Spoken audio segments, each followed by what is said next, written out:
Lean on me when you're not strong. I'll be your friend. I'll help you carry on. Oh, it won't be long. I'm gonna need somebody to lean on. I met Dr. Ben in 1999 when he came to our church. He stayed at our home several times, so we had a chance to really talk to Ben, and I saw his passion for the children, but more important, I saw his commitment to Christ. And I have been an investment advisor for over 40 years. And when I make a gift to an organization, I want to know something about that organization similar to when I evaluate a stock. I want to know what the mission and vision is. I want to know about the leadership, if they're capable of following through and fulfilling that mission. And I want to know if the organization has the capacity for unlimited growth. I saw what I liked. I want a good return on my investment. I want a good return on the organizations I invest in. However, there's something else that impacted me more than anything else. The first trip I went to Uganda, I met a young woman, Rachel, that we could tell that she had been living in a home and her grandparents. It was incredible, her condition. We knew we had to do everything we could to get her out of there and get her into the Juna Amagara home. I went back a year and a half, 2 years later. The transformation of Rachel, it was phenomenal of what's going on. The light in her eyes, being out of the abusive home where probably her grandparents and others were abusive to her, made all the difference in the world. And that's what I want to see. I want to see a return on my investment in the lives of these kids. So I would invite you to join us and invest alongside, and God will bless you. And the investment you make in this organization and the lives of these kids will have an eternal value and reward far greater than any investment you can make in the stock market. Hi, I'm Chet Lazowski, and I have been involved with the ministry for about 5 years, the last 3 as a board member. I'm a retired actuary, and an actuary is involved with financial items, and it's clear to me that we really are getting a great return on our investment with Juna Amagara. We are faithful to our mission. We house children, we nurture them, we feed them, we care for them, we educate them, we instill Christian values in them, and we train them to become productive adults, having a really positive influence ultimately in Uganda. The single thing that affects us is our funds. And the more funds we have, the more children we could help. When I have been in Africa, it has been clear to me just how good the effects that we're having on the children is. I see smiling faces. I see kids that are really lit up, that are very happy in their lives and are growing. I see children that aren't in the ministry that are far different than that. Won't you step up alongside of us and help, please? Thank you.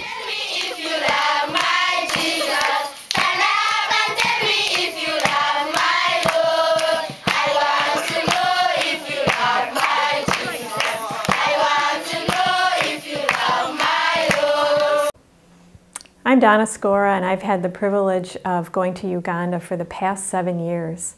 In that time, I've also sponsored a child named Lynette, and so I've been able to see her grow over these last 7 years, and now she's a wonderful adult woman of 17. I remember when the first time I saw her, she was very frail, very timid, she looked much younger than the 10 years old that she was.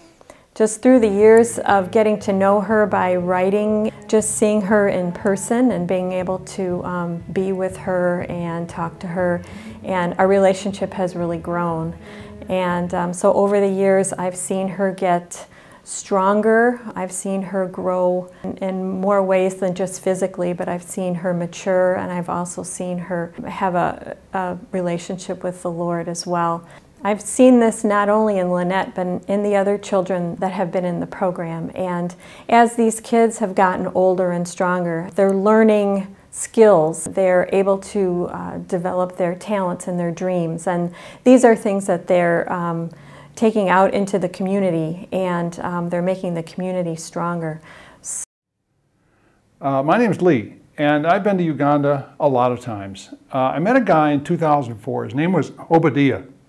We were on an island and there was a school there, and a number of young men asked us if we could help them with school fees. Obadiah was 20 years old and a sophomore, and he would go to school for one term, and then he would maybe work at menial labor for 2 terms just so he could pay his way to go to school. And the more he told his story, the more we realized that these guys really wanted an education. And it turns out that for $250, it would buy a year of tuition, room, board, books, and uniform. And these guys didn't have that money, but they needed it. And so we supported 4 kids that summer. I picked up Obadiah. And we got him through secondary school, and he went to college. He didn't do too well in college, so he tried again, and he graduated, and then he went back to his village. And this was something of a miracle, because he had been raised as a young boy, and he had been abused, and he thought people hated him, and people didn't want him to go to school. And he vowed he would never go back to his village. He actually ran away and worked at a distillery for a year before he made his way to this secondary school, which is where his grandmother was. Well, he went into a program called Abide, which is a ministry for young men run by Juna Amagara to try and teach them discipleship skills before they go out into the world after secondary school. Obadiah says that during Abide, God told him he needed to go back and reconcile with his village. And he was afraid to do it, but he did it anyway. And when he went back, he found out that they loved him, they welcomed him back, they wanted him there, and that's when he saw some opportunities where he could actually be of use to the village. He started various little enterprises for honey and for goats and for growing things. But he realized he needed more education, so he came to me and he said, "Dad, I need to go to veterinary school." I thought, oh boy, what is that going to cost? And it turns out it was $700 a year. But he went to school for 2 years, and when he graduated, he was equipped to go back to his village and talk to people in a very authoritative way, very knowledgeable way about what they were doing. And since he's been back, and I was with Obadiah just a few months ago, and I got to see the village and meet the people, they're so excited about having him there. They're so excited about what he has learned and what he's teaching them. He has 5 enterprises going, one for honey, one for goats, one for cows, one for growing corn, and another one that is kind of a secret enterprise. And meanwhile, he started a micro bank for the village.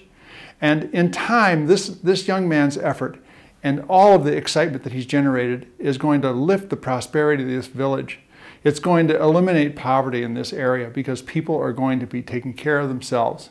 If you think of this idea and what Obadiah has done, and you magnify that across villages across Uganda, the entire nation will benefit. That's really the magic of this ministry, and it's the fulfillment of the vision. And it's the thing that makes me so excited about going back and staying with it. And I hope you can come alongside of us and watch it for yourself.